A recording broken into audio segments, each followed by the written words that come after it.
আসসালামু আলাইকুম প্রিয় শিক্ষার্থীরা, আমি জানি তোমরা তোমাদের পরীক্ষা নিয়ে অনেক চিন্তিত আছো। চিন্তার কোনো কারণ নেই। তোমাদের ষষ্ঠ থেকে নবম শ্রেণী পর্যন্ত প্রত্যেকটা বিষয়ে পরীক্ষা কিভাবে হবে, মানবন্টন কিভাবে হবে পরীক্ষা, সেই ব্যাপারগুলো নিয়ে আজকে একটু আলোচনা করব।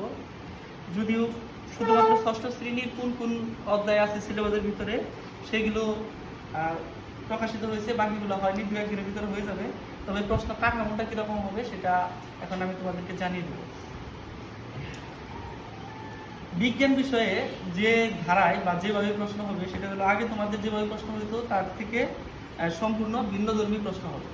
এটা আসলে সৃজনশীল বলা যায় না, আবার মুখস্থ নির্ভর বলা যায় না। দুটো সমন্বয়ে একটা সুন্দর, একটা চমৎকার একটা পদ্ধতি সরকার প্রণয়ন করছে। সেখানে তোমরা জানো দুই ধরনের মূল্যায়ন পদ্ধতি আছে। একটা হচ্ছে শিক্ষণকালীন মূল্যায়ন, আর একটা হচ্ছে বার্ষিক বা সামষ্টিক মূল্যায়ন। তো সামষ্টিক মূল্যায়নটা হবে তোমার 100 নম্বরে এবং শিক্ষণকালীন মূল্যায়নটা হবে 30 নম্বরে। এই 30 নম্বরের যে শিক্ষণকালীন মূল্যায়ন হবে সেটা তোমাদের ওই বইয়ের যে বিভিন্ন অধ্যায় আছে সেই অধ্যায়ের বিভিন্ন কার্যক্রমের উপর ভিত্তি করে, তোমাদের যে অনুশীলনী বইটা আছে সেটার উপর ভিত্তি করে সেই মূল্যায়নটা সংগঠিত হবে। এবং তোমাদের কোন কোন বিষয়ে মানে প্রশ্ন হবে, কি প্রশ্ন হবে, সেটা কিভাবে প্রশ্ন হবে সেটা তোমাদের শ্রেণী শিক্ষক তোমাদেরকে বুঝিয়ে দেবে।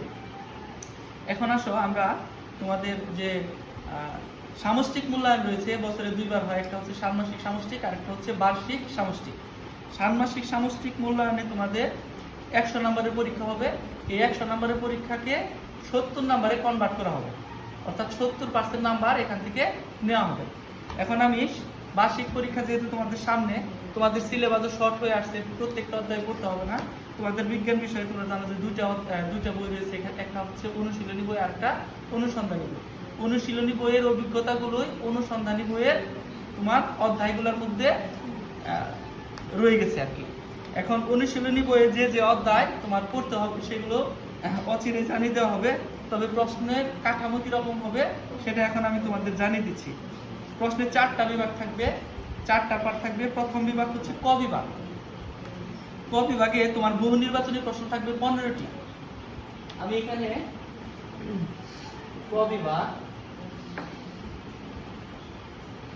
ক বিভাগে থাকবে বহু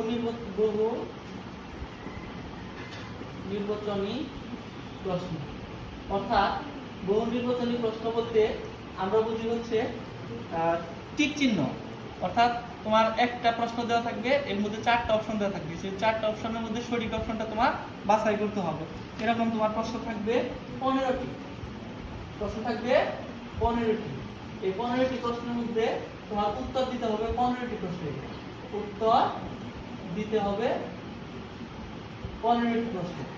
আর এটা প্রত্যেকটা প্রশ্নের মান সমান, অর্থাৎ 15টি প্রশ্নের জন্য তোমার হচ্ছে 15 নম্বর। ক বিভাগে থাকবে এই প্রশ্ন। বহু নির্বাচনী প্রশ্নের মধ্যে আরো একটি প্রশ্ন থাকবে, সেটি হচ্ছে এক কথায় উত্তর।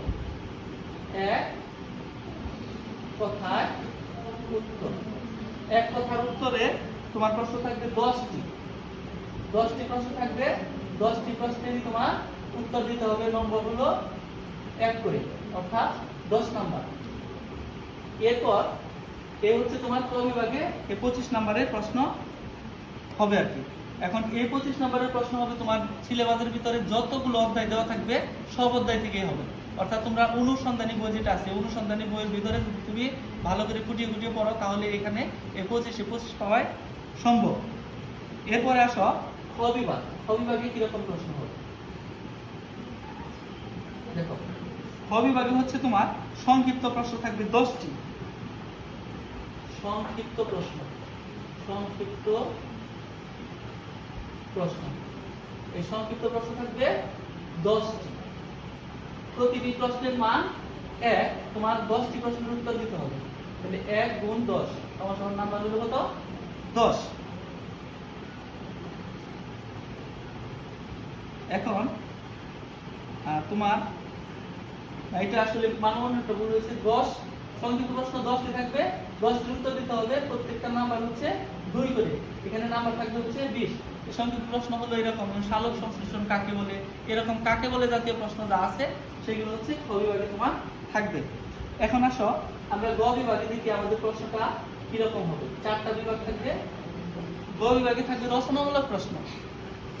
রচনামূলক প্রশ্ন মানে হচ্ছে বড় প্রশ্ন, রচনামূলক প্রশ্ন। এই রচনামূলক প্রশ্ন থাকবে তোমার হচ্ছে 5টি। তোমার থাকবে 5টি প্রশ্ন থাকবে 5টি। এই 5টির মধ্যে থেকে যে কোনো 3টি প্রশ্ন উত্তর তোমার দিতে হবে। এই 3টি প্রশ্ন উত্তর দিলে প্রত্যেক প্রশ্নের মান আবার 5 করে, তাহলে 3 5 15। এখন আমাদের যে বইগুলো রয়েছে, বইয়ে যে সিলেবাস আছে, এই সিলেবাসে যতগুলো চ্যাপ্টার আছে সব চ্যাপ্টার থেকে মিলে এখানে 5টি রচনামূলক প্রশ্ন করা হবে এবং এর জন্য কোনো সরাসরি প্রশ্ন করা হবে, এখানে কোনো উদ্দীপক বা কোনো কিছু থাকবে না। এই হলো আমার 60 নাম্বার আমার অলরেডি হয়ে গেছে। এখন আমার বাকি আছে 40। বাকি 40 হচ্ছে তোমার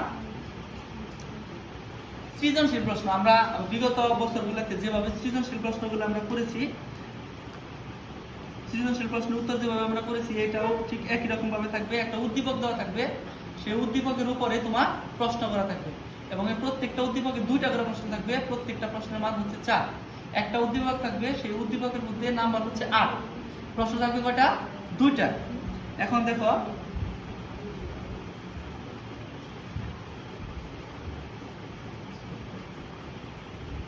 গ বিভাগ, একটা উদ্দীপক থাকবে, উদ্দীপক থেকে প্রশ্ন থাকবে। এটা হচ্ছে রচনামূলক বা ব্যাখ্যামূলক। রচনামূলক বা ব্যাখ্যামূলক। এখানে তোমার টোটালি প্রশ্ন থাকবে 7টি। 7টি থেকে তোমার 5টির উত্তর করতে হবে। তাহলে প্রত্যেকটায় 8 করে 5 8 40। এই যে প্রত্যেকটা প্রশ্ন থাকবে, সেই প্রত্যেকটা প্রশ্নে আবার হচ্ছে তোমার 2টা করে অংশ থাকবে। এক একটা হলো 4 করে 8।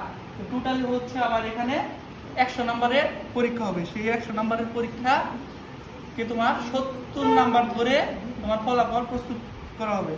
তো শিক্ষার্থীরা, খুব তাড়াতাড়ি আমি তোমাদেরকে কোন কোন অধ্যায় রয়েছে সে বিষয়ে জানিয়ে দিব। সে পর্যন্ত সবাই ভালো থাকবে।